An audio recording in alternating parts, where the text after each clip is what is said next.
Kementerian Kelautan dan Perikanan lahir dari semangat baru melalui keputusan Presiden nomor 355/M tahun 1999 dengan menteri pertamanya yaitu Bapak Insinyur Sarwono Kusuma Atmaja. Lahir dari gagasan Bapak Bangsa Abdurrahman Wahid. Dari situlah lahir embrio unit organisasi yang mengampu tugas melakukan pengawasan sumber daya kelautan dan perikanan yang sekarang bernama Direktorat Jenderal PSDKP. Direktorat Jenderal Pengawasan Sumber Daya Kelautan dan Perikanan atau Ditjen PSDKP, di mana Dirjen Pertama dikukuhkan melalui SK Pengangkatan Direktur Jenderal P2L tanggal 17 Desember tahun 1999. Pada saat itu, Ditjen P2L masih belum memiliki kapal pengawas, sehingga pola operasi masih menggunakan KRI milik TNI Angkatan Laut, di mana para pengawas perikanan on-board di KRI untuk melakukan pengawasan bersama dengan TNI Angkatan Laut. Di bawah pimpinan Dirjen P2L, saat itu Bapak Busran Kadri, Ditjen P2L memiliki kapal pertama dengan panjang 28 meter berbahan fiberglass. Dengan filosofi penamaan kapal mengambil dari nama-nama ikan yang memiliki kekuasaan besar, garang, dan buas. Dirjen P2L telah memberikan kontribusi yang signifikan dalam upaya penurunan praktik pencurian ikan dan peningkatan daya saing sektor kelautan dan perikanan Indonesia. Ditjen P2L berganti nama menjadi Direktorat Jenderal Pengawasan dan Pengendalian Sumber Daya Kelautan dan Perikanan atau P2SDKP. Pada tahun 2010, sesuai tugas dan fungsinya, Ditjen P2SDKP kembali berganti nama menjadi Direktorat Jenderal Pengawasan dan Sumber Daya Kelautan dan Perikanan atau PSDKP atas dasar sebuah pemikiran dibentuk Pengadilan Perikanan sesuai amanat undang-undang. Di bawah pimpinan Dirjen PSDKP, saat itu Bapak Ardius Zainuddin, PSDKP memiliki 18 armada kapal patroli berbahan fiberglass dengan ukuran tonasi relatif kecil untuk kapal patroli di laut bebas, sehingga dilakukan strategi skala prioritas untuk efektivitas patroli.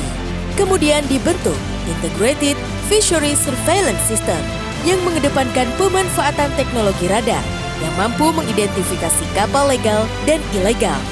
Di bawah naungan Bapak Ardius Zainuddin, Ditjen PSDKP telah memberikan kontribusi yang signifikan dalam upaya menjaga kelestarian sumber daya kelautan dan perikanan Indonesia.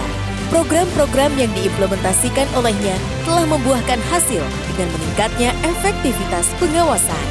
Kini, Ditjen PSDKP yang dinakodai oleh Laksamana Muda TNI Dr. Adi Nur Awaludin, MHAN, memiliki 14 pangkalan yang tersebar di seluruh Indonesia. Dengan kapal pengawas sejumlah 34 kapal, diampu oleh SDM yang berkualitas dengan slogan pilar profesional, integritas, loyalitas, inovatif, dan sinergi. Hal ini semata-mata juga karena untuk melanjutkan perjuangan dari para pendahulunya. Saat ini, Ditjen PSDKP fokus pada pengawalan kebijakan Blue Economy Menteri Kelautan dan Perikanan yang menjadikan ekologi sebagai panglimanya.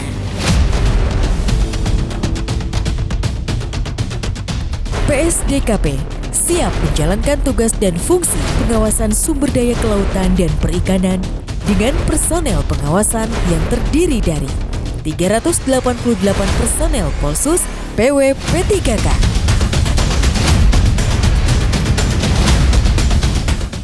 434 personel awak kapal pengawas kelautan dan perikanan, 434 personel penyidik PNS perikanan, 657 personel pengawas perikanan,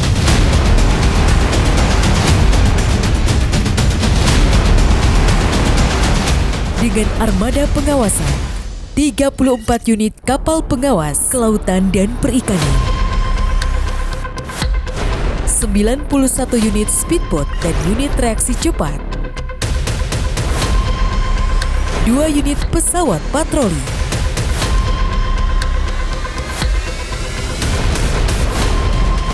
Integrated Surveillance System, Direktorat Jenderal Pengawasan Sumber Daya Kelautan dan Perikanan, berlayar dengan ekonomi biru untuk Indonesia Emas. TKP.